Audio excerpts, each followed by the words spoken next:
함께 보실 말씀은 마태복음 3장 11절과 12절 말씀입니다. 마태복음 3장 11절과 12절 말씀 우리 한 목소리로 함께 읽도록 하겠습니다. 3장 11절 12절 말씀입니다. 시작. 나는 너희로 회개하게 하기 위하여 물로 세례를 베풀거니와 내 뒤에 오시는 이는 나보다 능력이 많으시니 나는 그의 신을 들기도 감당하지 못하겠노라. 그는 성령과 불로 너희에게 세례를 베푸실 것이요 손에 키를 들고 자기의 타작마당을 정하게 하사 알곡은 모아 곳간에 들이고 쭉정이는 꺼지지 않는 불에 태우시리라. 아멘. 2001년도에 개봉한 영화 중에 달마야 놀자라는 영화가 있습니다. 이 산속 사찰로 피신을 온 폭력 조직원들의 이야기를 담은 코미디 영화입니다. 이 영화 중에 이 조직원들과 승려들이요 중요한 내기를 걸고 여러 대결을 펼치는 장면이 있습니다. 여러 대결 중에 이제 마지막 이 결승전이라고 할 수 있는 이 마지막 경기로 369 게임을 하게 됩니다. 여러분 369 게임 아시죠? 이 결승전답게 서로 엄청난 집중력을 발휘해서 게임을 하다 보니까 이 게임의 숫자가 300을 훌쩍 넘어서 400에 이르게 됩니다. 그리고 그때 조직원 중에 한 명이 틀리게 됩니다. 실수를 하죠. 그런데 다들 게임에 너무 집중한 나머지 그게 틀린 줄도 모르고 지나가고 있는 거예요. 그 중에 무건수행을 하고 있는 한 승려가 이 사실을 눈치챘습니다. 이 승려는 망설이다가 그만이라고 소리를 쳤습니다. 그리고 여러분 무슨 말을 했을까요? 무건수행이 얼마나 힘들었는데 막 이런 얘기 미사여구를 하는 게 아니라 400에 박수 쳤어 라고 가장 핵심적인 내용을 이야기했습니다.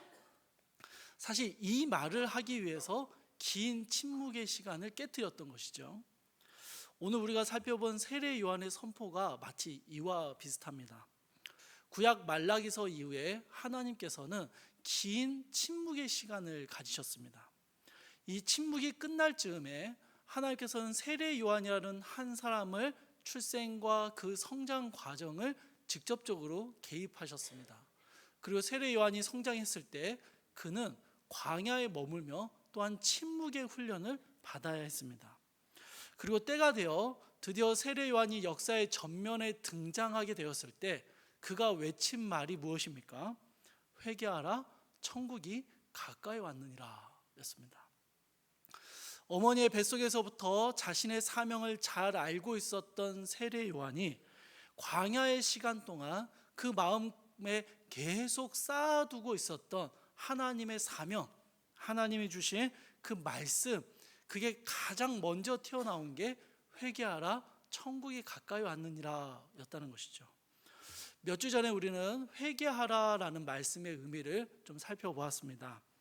회개라는 주제를 다 살피지는 못했지만 회개에 합당한 열매를 맺어야 한다는 것과 회개가 근본적으로 하나님과의 관계성을 회복하는 거다라는 말씀을 함께 나누었습니다.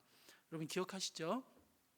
또한 회개라는 것은 십자가의 속죄의 은혜 때문에 가능하다라는 사실도 함께 나누었습니다. 회개는 참 즐겁고 기쁜 일입니다. 하나님과의 관계가 회복되는 일이기 때문이죠. 하나님과의 끊어짐으로 인하여 중단됐던 모든 은혜와 축복들이 다시 새롭게 시작되는 것이 회개입니다. 그리고 세례 요한은 이 회개하라라는 말을 가장 먼저 이야기했던 것이죠. 근데 사실 세례 요한이 전하고자 하는 메시지의 더 중요한 핵심은 그 뒤에 나옵니다. 천국이 가까이 왔느니라입니다. 사랑하는 여러분, 세례 요한이 선포한 뒤로 2000년 정도의 시간이 흘렀습니다. 천국이 가까이 왔다라는 이 세례 요한의 선포가 여러분은 어떻게 들리십니까? 천국이 정말로 가까이 왔구나라고 느껴지십니까? 한때 우리 주변에 천국이 참 가까이 있었던 적이 있습니다. 여러분 김밥 천국 생각나십니까? 이 거의 동네마다 하나씩 다 있었어요. 지금은 많이 사라졌지만 거의 동네마다 있는 식당이 김밥 천국이었습니다. 우스갯소리로 김밥 천국을 말씀드렸지만 사실 천국이라는 단어는요, 우리 주변에서 정말 흔하게 사용되고 있습니다. 게다가 이 천국이 항상 좋은 것에만 쓰이진 않고요, 사기꾼 천국, 도둑 천국, 이런 부정적인 단어들과도 연결되어서 사용되고 있습니다. 이처럼 천국이라는 단어가 많이 사용되고 남용되다 보니까 이 천국이 가지는 이미지가 굉장히 가벼워지고 있는 것 같습니다. 천국을 그저 넘치도록 많이 있는 것, 혹은 자유로운 것, 풍족한 것 정도로 생각한다라는 것이죠. 그러나 세례 요한이 선포했고 예수님이 가르치셨으며 하나님께서 긴 침묵을 깨트리고 말씀하셨던 천국이 가까이 왔느니라 라는 이 말은요, 훨씬 크고 중요한 의미를 담고 있는 것이죠. 회개를 해야만 하는 필요성과 그 중요성이 천국이 가까이 왔기 때문이다 라고 말하고 있기 때문입니다. 여러분, 자녀들에게요, 평소에 공부해라 공부해라 말하면 늘상 듣는 잔소리로 흘려 듣습니다. 그리고 자꾸 미루지요. 그런데 이 말이 힘을 가질 때가 있습니다. 언제일까요? 시험 전날. 그죠? 시험 전날입니다. 공부해라, 시험이 가까이 왔다. 이러면 공부해라라는 말이 그냥 잔소리가 아니라 굉장히 힘 있는 권면이 되는 것입니다. 집에 엄마들이 자리를 비우면요, 아빠들은 정리를 잘 안 하는 편입니다. 저는 그렇습니다. 그러다가 정리를 해야 되는 것도 알고 언젠가는 정리를 하게 될 거라는 것도 아는데 자꾸 미루지요. 그러다 허겁지겁 정리를 시작할 때가 있습니다. 그게 언제일까요? 엄마의 귀가 시간이 다가올 때입니다. 그렇죠, 여러분? 그래서 여러분, 잔소리처럼 들리는 것도 무언가 임박하게 되면, 마지막이 임박하게 되면 하게 되는 것입니다. 이스라엘 사람들에게 회개하라라는 말이요, 마치 이런 식상한 잔소리 같았습니다. 구약 선지자들이 계속해서 이야기했던 게 무엇입니까? 하나님의 심판이 임할 것이니 회개해라, 하나님께 돌이켜라, 하나님의 말씀에 순종해라. 그럼 이게요, 이스라엘이 귀에 인이 박히도록 들어왔던 권면들입니다. 그래서 이스라엘은요, 하나님 앞에 많은 심판들을 경험하고 하나님께 회개해야 될 필요성을 너무 잘 알고 있는 사람들입니다. 바벨론에 의해서 예루살렘이 파괴되는 일도 있었고요, 바벨론 포로로 끌려갔습니다. 포로에서 돌아왔지만 주권을 잃어버린 채 수많은 강대국들의 억압 가운데 살아야 했습니다. 신약시대에는 로마의 지배를 받으며 살고 있었죠. 이런 일련의 역사를 겪으면서 이스라엘은요, 회개하라라는 말을 너무 자주 들었습니다. 그래서 너무 식상한 잔소리처럼 느끼는 것이죠. 해야 되는 건 아는데 그냥 좀 미뤄두고 안 하고 있는 거, 이게 회개하라라는 권면이었습니다. 그래서 하나님께서는요, 400년의 침묵 시간을 끝내고 이스라엘 향해서 회개하라라고 말씀하실 때 한 가지를 더 덧붙이셨습니다. 천국이 가까이 왔다라는 것이죠. 천국이 가까이 왔으니 이제 너희는 회개를 해야만 한다, 회개를 할 수밖에 없다라고 말씀하시는 거예요. 그리고 천국이 가까이 왔다라는 이 선언을 들은 이스라엘 사람들은 회개를 해야겠다라는 긴박성과 필요성을 느끼게 되는 것이죠. 자, 여러분, 왜 천국이 가까이 왔다라는 이야기가 회개를 해야 할 동기부여가 되는 것일까요? 이걸 이해하기 위해서는 당시 이스라엘 사람들이 천국에 대해서 어떻게 생각하고 이해하고 있는지를 살펴볼 필요가 있습니다. 먼저 여러분, 천국은 다른 말로 하면 하나님 나라라고 부르는데요, 이 하나님 나라라는 주제는 성경 전체를 관통하는 굉장히 포괄적이고 광범위한 개념입니다. 그래서 오늘은 이 개괄적인 설명을 드리고 구체적인 설명은 하지는 못할 것 같습니다. 자, 여러분, 학창 시절에요, 국가의 3요소 배웠던 거 기억나십니까? 나라를 이루는 세 가지의 요소, 그게 뭡니까? 영토, 국민, 주권. 이 세 가지죠. 기억나시죠? 이게 성경적인 개념과 반드시 일치하지는 않는데요, 하나님 나라라는 개념을 이해하는 데는 굉장히 도움이 됩니다. 하나님 나라 역시 영토와 국민과 주권으로 나누어 볼 수 있습니다. 최초의 하나님 나라는 에덴 동산이라고 할 수 있는데요, 하나님이 창조하신 에덴 동산이라는 땅이 있었고, 또 하나님이 창조하신 아담과 하와라는 인간이 있었습니다. 국민이 있었죠.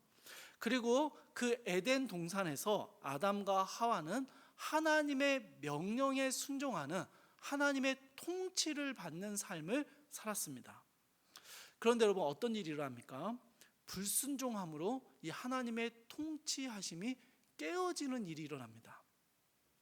에덴 동산에서 그 땅에서 추방을 당하고요, 죄와 저주의 형벌 아래 놓여서 죄인의 신분이 됩니다.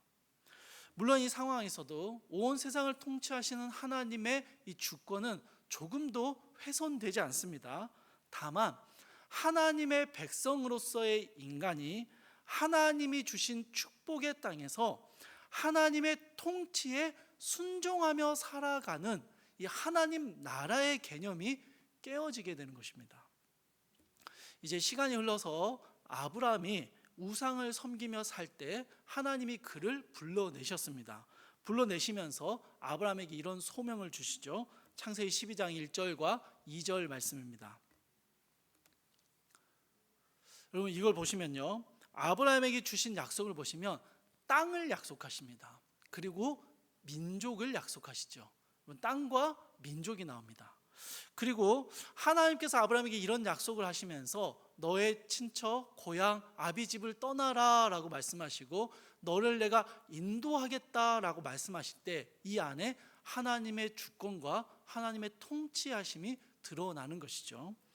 여러분, 아브라함의 이 소명 안에서 하나님 나라의 개념이 이어지고 있는 것입니다. 아브라함과 이삭과 야곱의 시대로 흘러가면서 이 하나님 나라의 개념은 계속해서 이어집니다. 다만 가시적인 형태의 하나님 나라는 나타나지 않습니다. 애굽으로 이주한 야곱의 가족들은요, 긴 시간이 지나서 하나님의 약속대로 큰 민족을 이루게 되고, 그렇지만 자신들의 땅은 없고요, 자신들의 주권도 없이 노예로 살아가고 있습니다. 이제 하나님께서는요, 모세를 통해서 이스라엘을 애굽에서 건져내시고 가나안으로 이끌어 가기로 결심하시죠. 그 과정에서 하나님이 이렇게 말씀하십니다. 출애굽기 6장 7절 8절입니다. 너희를 내 백성으로 삼고 나는 너희의 하나님이 되리니 나는 애굽 사람의 무거운 짐 밑에서 너희를 빼낸 너희의 하나님 여호와인 줄 너희가 알지라. 내가 아브라함과 이삭과 야곱에게 주기로 맹세한 땅으로 너희를 인도하고 그 땅을 너희에게 주어 기업을 삼게 하리라. 나는 여호와라 하셨다 하라. 자, 여러분, 여기도 잘 보십시오. 땅이 나오죠. 그리고 이제 이스라엘 민족을요, 내 백성이라는 굉장히 친밀한 지칭으로 부르십니다. 너희는 내 백성이다 라고 말씀하시는 거예요. 그리고 또한 하나님께서 그 이스라엘을 애굽에서 건져내시고 가나안 땅으로 가게 하시고 그 땅을 소유로 주시는 주권자, 통치자이심을 나는 너희의 하나님 여호와다라고 말씀하시죠. 자, 여기에서도 땅과 국민과 주권의 이 하나님 나라의 개념이 이어집니다. 자, 이제 시대를 좀 많이 지나가겠습니다. 여호수아의 가나안 정복 전쟁과 사사 시대를 거치면서 이 혼란한 시절을 지나면서 이스라엘은요, 신정 체제를 계속 유지합니다. 신정 체제라는 건요, 나라로 모이진 않았지만 각 지파별로, 각 종족별로 흩어져서 살지만 그들이 하나님의 백성임을 기억하고 하나님만이 우리의 통치자이심을 인정하며 살았다라는 것입니다. 그런데 이 하나님 나라의 삶을 살아가는 이스라엘의 모습이요, 사사시대에 계속해서 실패를 합니다. 사사시대를 대표하는 문구가 뭔가 하니 그때에 왕이 없었다라는 표현입니다. 하나님의 주권이 무시되었고 하나님께 불순종하는 일들이 끊임없이 일어나고 있는 것이죠. 마침내 선지자 사무엘에게 이스라엘 백성들이 모여서 우리도 다른 나라처럼 왕을 세우는 왕정 체제를 세워달라라고 요청을 합니다. 하나님께서 이것을 허락하셨고요. 이제부터 가시적인 하나님의 나라, 이스라엘 나라가 출범하게 됩니다. 이 과정이 결코 선한 모습은 아니었지만 어찌되었든 이스라엘은요, 가나안 땅을 가지고 있었고 12지파가 한 나라의 백성으로, 국민으로 모였습니다. 또한 여전히 하나님을 섬기는 하나님의 나라의 모습을 갖추게 되는 것이죠. 왕이 있었지만 왕은 하나님의 대리 통치자였고 실제적인 통치권, 주권은 하나님께 있음을 여전히 인정하는 것이 이스라엘 나라의 특징이었습니다. 그러나 여러분, 우리가 구약 성경을 익히 알듯이 이 이스라엘 나라는 어떻게 됩니까? 계속해서 하나님 나라의 모습을 지켜나가는데 실패하게 됩니다. 하나님의 통치에 불순종함으로 실패를 거듭한 이스라엘은 결국 역사 속에서 멸망하게 되죠. 그리고 바벨론 포로로 돌아갔다가 다시 돌아오는 숱한 일들을 경험합니다. 이제 이스라엘은요, 여전히 가나안 땅에 거주하기는 합니다. 또한 이스라엘의 민족, 하나님의 선택받은 백성이라는 혈통도 여전히 유지하고 있습니다. 그런데 나라를 이루는데 뭐가 없습니까? 주권이 없습니다. 하나님의 통치가 사라진 것입니다. 다른 강대국들의 지배를 받으면서 살아가고 있는 것이죠. 주권을 잃어버렸으니 더 이상 나라라고 부를 수 없는 지경이 되었습니다. 여러분, 이게요, 세례 요한 시대의 이스라엘 유대인들의 상황이었습니다. 하나님 나라로서의 이스라엘의 역사를, 긴 역사를 아주 짧게 요약을 해드렸는데요. 자, 여러분, 이건 배경입니다. 이런 배경 속에서 세례 요한이요, 천국이 가까이 왔다라고 선언하는 것입니다. 여러분, 이게 어떤 의미로 받아졌을까요? 우리가 땅을 얻을 것이다, 그런 의미가 아니죠. 이스라엘 민족의 수가 더 많이 늘어날 것이다, 그런 의미도 아닙니다. 이스라엘이 하나님의 나라가 되지 못하고 주권을 잃어버리고 살고 있는데 천국이 가까이 왔다, 하나님의 나라가 가까이 왔다라는 말은 하나님의 주권, 하나님의 통치하심이 회복될 것이다 라는 의미였습니다. 더 구체적으로 말하면요, 이스라엘을 다스릴 왕이 오실 것이다 라는 의미입니다. 유대인들이 꿈꾸는 하나님의 나라는 다윗과 같은 왕이 다스리는 나라였습니다. 하나님의 나라가 회복되기를 기다릴 때 그것은요, 하나님의 통치를 이룰 강력한 왕이 나타나서 로마의 모든 압제를 물리치고 하나님의 나라를 독립시켜 줄 것을 기대했던 것이죠. 그 왕은 이스라엘을 다시 하나님의 백성으로 회복시키실 거며 잃어버린 영토를 회복하고 주권을 빼앗아 올 것이다 라고 기대했던 것입니다. 이게 당시 이스라엘이 가지고 있는 하나님 나라에 대한 생각이었고요, 메시아의 오심에 대한 기대와 소망이기도 했습니다. 자, 여러분, 그러니 긴 침묵 끝에 세례 요한이 천국이 가까이 왔다 라고 말했을 때 이 사람들이 뭘 생각했을까요? 당시 이스라엘 사람들이 어떤 생각을 했겠습니까? 회복될 하나님 나라가 가까이 왔다는 것은 이제 저 로마를 무찌르고 이 땅의 모든 것들을 다시 회복시킬 강력한 군주, 왕이 왔다, 왕이 우리 가운데 찾아온다, 그렇게 이해를 하는 것입니다. 그러니 그 왕이 영토와 국민과 주권을 다시 세울 것이고 하나님 백성들을 다시 불러 모을 것이니 이제는 무기력하게 주저앉아 있는 것이 아니라 회개하고 그 왕의 부름을 따라야 한다라고 생각하는 것이죠. 그렇게 강력하게 회개를 촉구했던 것입니다.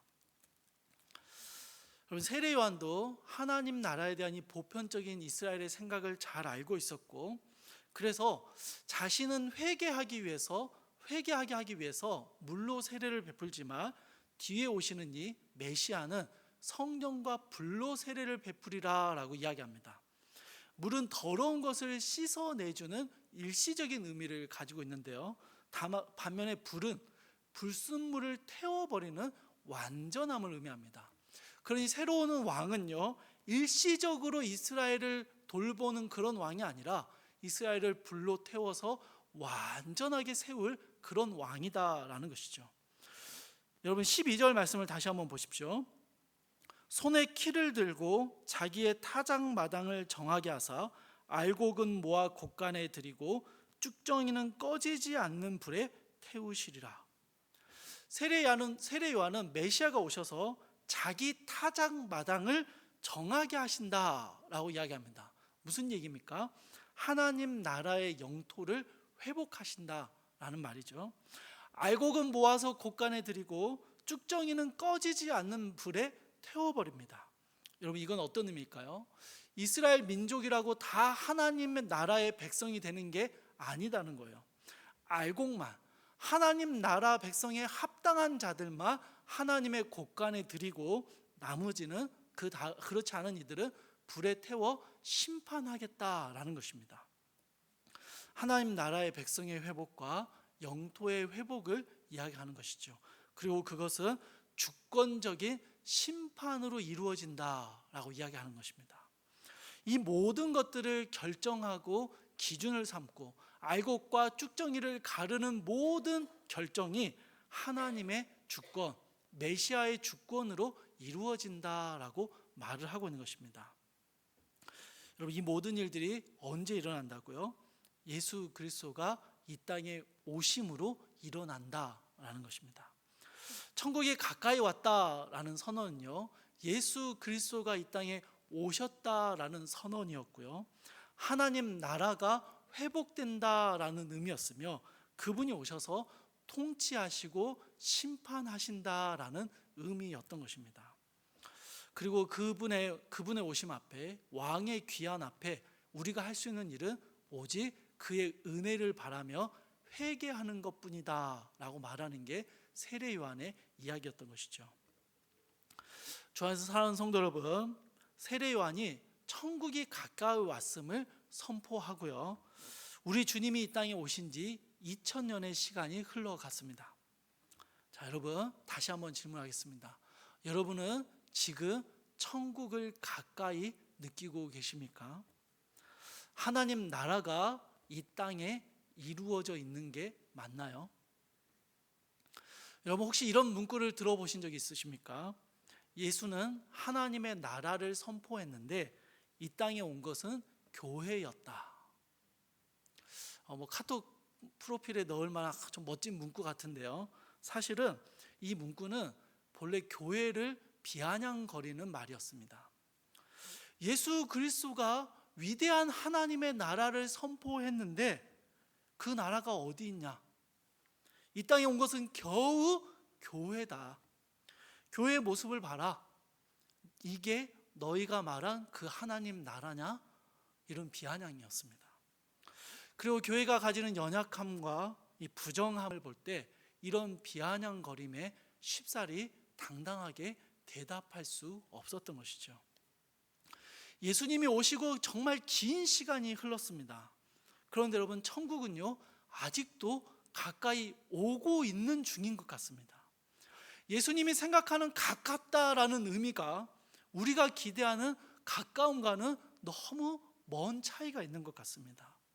여전히 세상은 악하고요, 불의함이 득세합니다. 하나님 백성들의 승리의 소식보다는 믿음 때문에 지치고 상하고 아픈 이야기들이 훨씬 많습니다. 하나님 나라가 임하기를 목청껏 기도하고 모든 불의함들을 심판하시기를, 공정하고 정의로운 일들이 바로 세워지기를 간구하지만 왜 세상은, 아니 하나님의 백성들이 모여있는 교회조차 하나님 나라의 온전함이 나타나지 않는 것입니까? 천국은 그저 죽어서나 갈 수 있는 그런 곳에 불과한 것일까요? 여러분 세례 요한과 그의 제자들이요 이런 의문을 품었던 것 같습니다. 마태복음 11장 2절과 3절 말씀입니다. 요한이 옥에서 그리스도께서 하신 일을 듣고 제자들을 보내어 예수께 여짜오되 오실 그이가 당신이 오니까 우리가 다른 일을 기다리오리까. 요한의 이 질문에 대해서 학자들은요, 요한이 그리스도를 확신하지 못했다, 혹은 요한이 아닌 제자들이 이런 의문을 가졌고 요한이 대신 질문해 준 것이다, 이렇게 해석을 합니다. 그러나 저는 요한이요, 예수님이 그리스도이심을 확신했기 때문에 이 질문을 하고 있다라고 생각합니다. 요한은 감옥에 갇혀 있었지만 제자들을 통해서 그리스도께서 하신 일을 잘 알고 있었습니다. 그리스도께서 하신 일이 뭔가 하면 마태복음 5장 23절은 이렇게 요약합니다. 예수께서 온 갈릴리에 두루 다니사 그들의 회당에서 가르치시며 천국 복음을 전파하시며 백성 중에 모든 병과 모든 약한 것을 고치시니. 여러분, 이런 예수님의 모습이 요한과 그 제자들의 마음을 혼란스럽게 했습니다. 주님, 나는 당신이 약속된 메시아이심을 믿습니다. 그런데 왜 당신의 나라를 회복하지 않으십니까? 왜 거짓된 왕 헤롯을 벌하지 않으시고 로마의 압제를 깨부수지 않으시며 죄악된 종교 지도자들을 폐하지 않으십니까? 이 땅에 참된 하나님의 나라를 왜 세우지 않으시는 것입니까? 세리와 죄인들의 친구가 되고 갈릴리 시골 동네에 머물러 모든 병과 약한 것을 고치시는 것, 하나님 나라를 이루는 것과는 너무 먼 이야기처럼 보인 것이죠. 그래서 묻고 있는 것입니다. 하나님 나라가 가까이 온 게 맞습니까? 아니, 우리가 혹시 더 많이 기다려야 하는 것입니까? 라고 묻는 것이죠.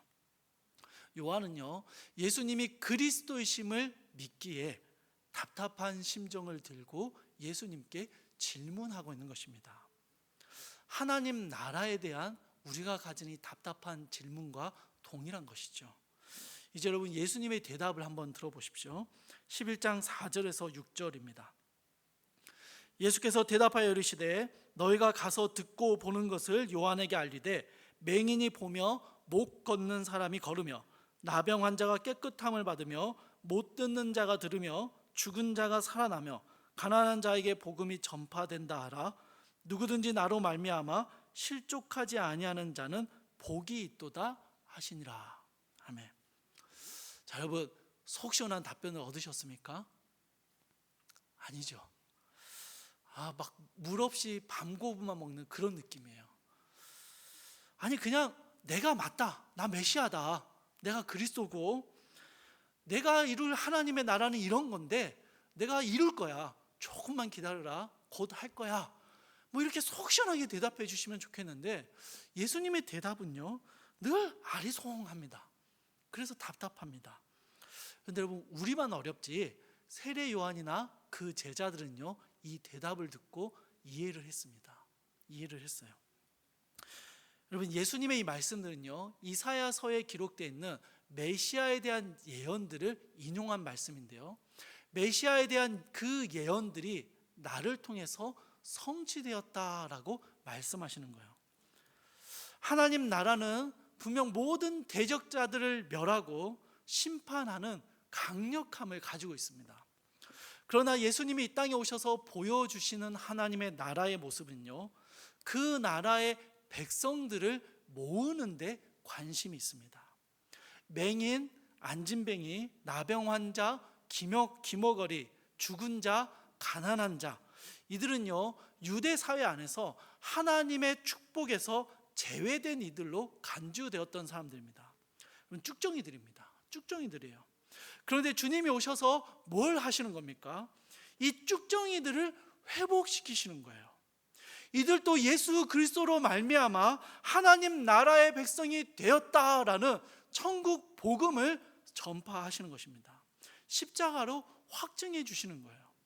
주님의 심판 앞에서 쭉정이로 불태워졌어야 할 인생들인데 주님의 주권적인 선택으로 그들을 알곡으로 삼아주셨고 회복시키셨고 주님의 곳간 안으로 들여 넣으셨다라는 것입니다.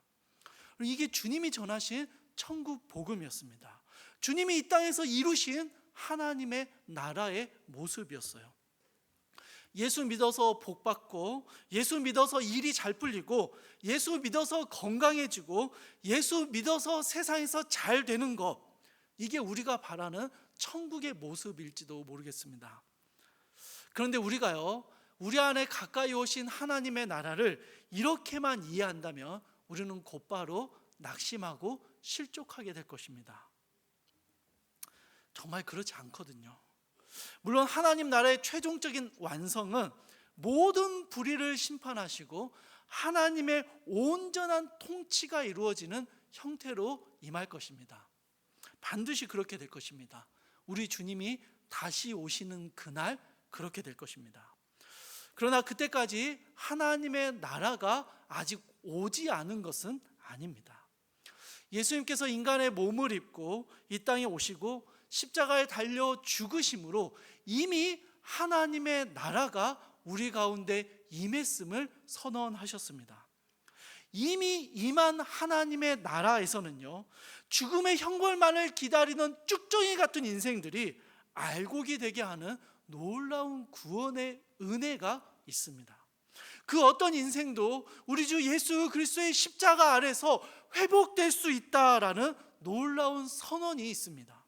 하나님의 주권적인 은혜가 모든 땅, 모든 민족에게 임함으로 하나님의 나라를 이루겠다라는 하나님의 선포가 들어있는 것입니다.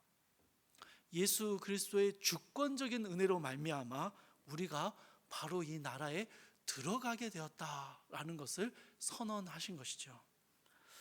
예수는 하나님 나라를 선포했는데 이 땅에 온 것은 교회였다.